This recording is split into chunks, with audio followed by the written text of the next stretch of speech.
জোড়াফুল প্রতিকার কালীঘাট তৃণমূলের নাকি বিদ্রোহী তৃণমূলের? এই মোক্ষম প্রশ্নের উত্তর এখন নির্বাচন কমিশনের ঘরে।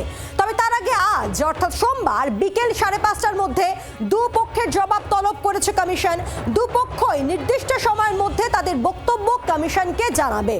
আর তারপর নির্বাচন কমিশন সিদ্ধান্ত নেবে যে প্রতীক তহবিল কোন তৃণমূলের কাছে যাবে।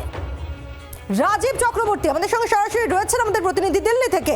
রাজীব, আর 30 মিনিট বাকি ডেডলাইন শেষ হতে।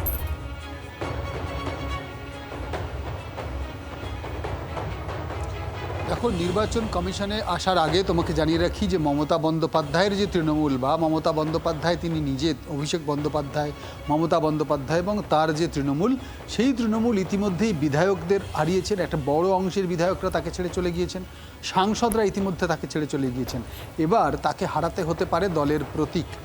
একেবারেই সেরকমই পরিস্থিতি এসে দাঁড়িয়েছে। তার কারণ এই প্রতীকের দাবিদার ঋতব্রত শিবির, বলা যেতে পারে যারা বিদ্রোহী শিবির, তারা কিন্তু ইতিমধ্যেই নির্বাচন কমিশনের দ্বারস্থ হয়েছেন। তারা চিঠি লিখেছিলেন, দেখা করে গিয়েছেন সদ্য।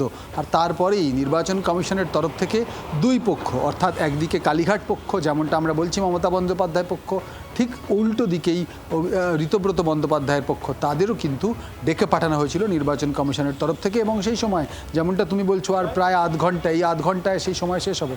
তারপর নির্বাচন কমিশন পুরো বিষয়টিতে সিদ্ধান্ত নেবে। কি সেই সিদ্ধান্ত? সেই সিদ্ধান্তটি একেবারে সারা দেশে তোলপাড় করা সিদ্ধান্ত হবে। তার কারণ AITC, all India Trinamool Congress, এই দলটির রাশ কার হাতে থাকবে? এই দলটির প্রতীক, অর্থাৎ যে ঘাসফুল বা জোড়াফুল যে নামেই ডাকা হোক, যে প্রতীক নির্বাচন কমিশন দিয়েছিল, সেই প্রতীকটা কার কাছে যাবে? এবং দলের তহবিলে 11টি অ্যাকাউন্টে প্রায় বিপুল অঙ্কের টাকা অর্থাৎ একেবারে কয়েক হাজার কোটি টাকা আছে বলে দাবি করা হচ্ছে। সেই টাকার মালিকানা কাদের হাতে যাবে? অর্থাৎ লড়াইটা কিন্তু শুধু প্রতীকেই নয়, একেবারে টাকার লড়াইয়েও রয়েছে। এই জায়গায় নির্বাচন কমিশনের তরফ থেকে যে সিদ্ধান্ত নেওয়া হবে সেটা অত্যন্ত গুরুত্বপূর্ণ। তার কারণ কমিশন সিদ্ধান্ত নেওয়ার পর সেটিকে চ্যালেঞ্জ করে আদালতে তো যাওয়া হবে। কেউ দুপক্ষই যাবেন বা কোনো একটি পক্ষ যাবে, কিন্তু তার আগে কমিশনের সিদ্ধান্ত ঘোষণা হলেই তার সেই প্রতীক ওই অন্য দল ব্যবহার করতে পারবে, একটা পক্ষ ব্যবহার করতে পারবে। অর্থাৎ এবার মমতা বন্দ্যোপাধ্যায়ের চিন্তা, দুশ্চিন্তা যাই বলো না কেন, তা কিন্তু দলের প্রতীকটাকেই হারানোর চিন্তা কিন্তু এসে যাচ্ছে। এবং বিপুল অঙ্কের টাকার মালিকানা একেবারেই তৃণমূল কংগ্রেসের কালীঘাট শিবির থেকে ঋতব্রত শিবিরে চলে যাবে কিনা তা নিয়ে জল্পনা হচ্ছে। কোন দিকে যায়, কোন তৃণমূলের পক্ষে যায়, নজর রাখছি। ধন্যবাদ তোমাকে রাজীব। আত্মবিশ্বাসী একেবারে ঋতব্রত বন্দ্যোপাধ্যায় এবং আকরুজ্জামানের বক্তব্য শুনবো।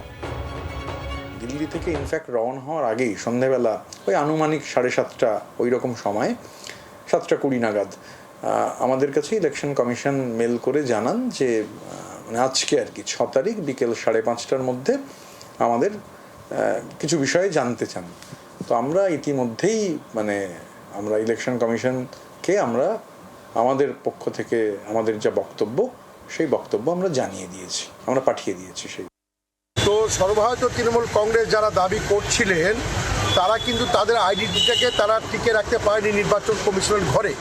কারণ তারা এক কথাই বললাম, আমি আর ভেঙে বলছি না, যে প্রতিটি জিনিসের একটা মেয়াদ থাকে, মেয়াদ পার হয়ে গেলে তাদের কোনো মূল্য থাকে না। তো যারা বলছে, যারা আমাদের সিম্বল দিয়েছিলেন, তাদের কিন্তু মেয়াদ নির্বাচন কমিশনের অফিসে এক্সপায়ারি হয়ে গেছে। আমরা যেহেতু তৃণমূল কংগ্রেস, আমরা চাইছিলাম যে এটাকে কন্টিনিউ করতে, তাই আমরা নতুনভাবে বায়োলা তৈরি করে যাবতীয় যা কিছু তথ্য লাগে সমস্ত তথ্য আমরা জমা দিয়েছি। মমতাপন্থী তৃণমূল, তাদের বক্তব্য কি? তৃণমূল সাংসদ কল্যাণ বন্দ্যোপাধ্যায়ের বক্তব্য শুনবো। একদিন ঋতব্রত ব্যানার্জি উলুবেড়িয়া যেতে পারেনি, এখনো অরূপ রায় বাড়ি থেকে বেরোতে পারেনি, ববি হাকিম মেটিয়াপুরে করতে পারেনি। আর এটা তো সবচেয়ে বড় গদ্দার, সবচেয়ে বেশি পেয়েছে আর সবচেয়ে বেশি গদ্দারি করেছে। সমস্যা হচ্ছে একটা, এটা আমার মত, যারা যত বেশি পেয়েছে তারা তত বেশি গদ্দারি করেছে, যত বেশি মিনিস্ট্রি পেয়েছে তারা সবচেয়ে বেশি গদ্দারি করেছে। দিদির পাশে থাকতো কারা? চন্দ্রিমা ভট্টাচার্য পিছনটায় ঘুরতো, ববি, অরূপ, ইন্দ্রনীল সেন। এদের মধ্যে আমি যদি কথা বলতে যেতাম, তখন ববি বা অরূপ করে ঠেলে ফেলে দিত, এমন ঠেলে ফেলে দিত আর পড়ে যেতাম, বুঝতে পেরেছো তো? তা আজকে ওরাই চলে গেছে, আমরাই রয়েছি, আমরা এটা দেখে নেব, এটা আইনের মতো আমরা এসব দেখে নেব।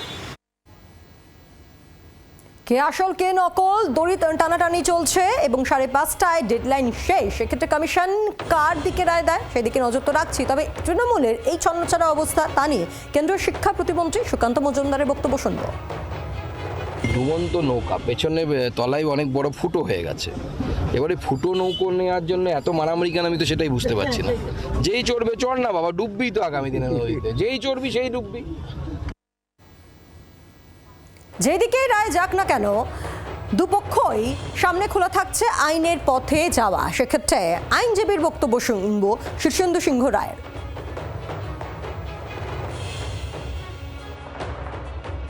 ভারতের কোনো রাজনৈতিক দলের দুই গোষ্ঠীর মধ্যে প্রতীক নিয়ে বিরোধ দেখা দিলে ভারতের নির্বাচন কমিশন নির্বাচন প্রতীক সংরক্ষণ ও বন্টন আদেশে 1968-র 15 নম্বর অনুচ্ছেদ অনুযায়ী সিদ্ধান্ত নেয়।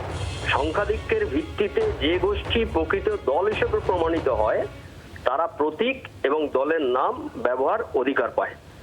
আর দেখতে হবে যে প্রতীক কার থাকবে তা প্রমাণের জন্য কমিশন মূলত 3টি বিষয় খতিয়ে দেখে: দলের গঠনতন্ত্র বা সংবিধান, আর সাংগঠনিক স্তরে সমর্থন, দলের পদাধিকারী ও প্রতিনিধিদের সমর্থন, আইনসভার স্তরে সমর্থন, লোকসভা রাজ্যসভা অথবা বিধানসভার সাংসদ বিধায়কদের সমর্থন। উভয় গোষ্ঠীর মধ্যে যে দলটি আইনসভা এমপি এবং এমএলএ ও সাংগঠনিকভাবে সংখ্যাগরিষ্ঠতা প্রমাণ করতে পারে নির্বাচন কমিশন তাদের প্রকৃত দল হিসেবে স্বীকৃতি দেয় এবং তাদের হাতেই প্রতীক তুলে দেয়। বাংলার আওয়াজ, বাঙালির আবেগ, জি 24 ঘন্টা।